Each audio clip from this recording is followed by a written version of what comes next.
When my cameraman and I arrived at the scene of the house fire, we knew that it had been fatal. Death has a way of lingering in the air after taking a life. This time, it had taken the life of a 3-year-old boy.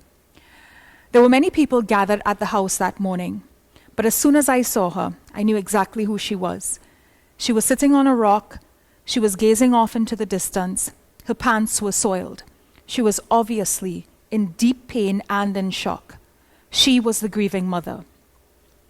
As journalists, we're taught to get the story and go, to have respect but not involvement, and to disconnect quickly in order to tell the story well. I always struggled with this. And that morning, as I held my microphone to this woman's face, I realized that I was not doing the right thing. What I wanted to do was take my hand and just put it on her shoulder. A simple gesture of love that said, I don't know why these things happen. I am so sorry this has happened to you, and I am sorry that you have to endure this pain. But I didn't do it.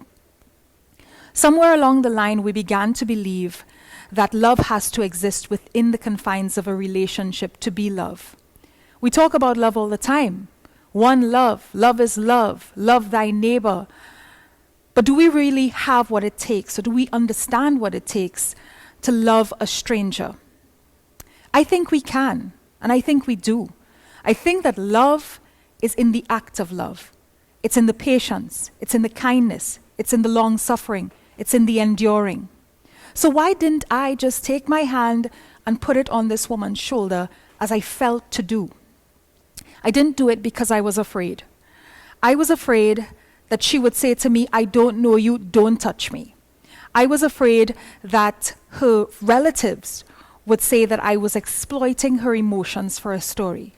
And I was afraid that my cameraman would go back to the office and tell everyone that Golda couldn't get her emotions in check and therefore could not be objective and therefore could not be a good journalist. Many people believe that the opposite of love is hate. Others believe that the opposite of love is indifference.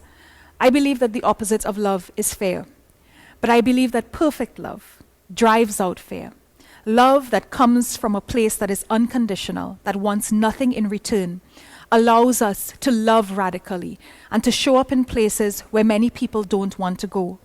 Radical love allows us to say to the person that we've wronged, I am so sorry, please forgive me. Radical love allows us to come to the defense of the marginalized and unpopular. Radical love allows us to speak up when everyone else stays quiet. I often think about my interaction with that mother on that morning.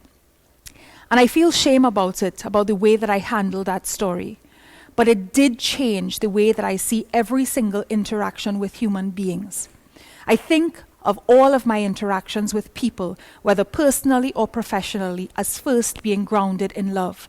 They are human beings, just like me, who have fears, insecurities, and doubts, who love and desire to be loved. And all of our differences, every last one, comes second to that. Imagine the people that we could be. Imagine the example we could be. Imagine the healing that we could achieve if we all went about with our interactions in this way.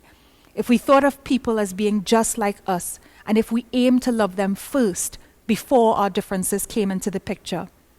I think that that is radical, and I believe that we can love fearlessly. So let's give it a try.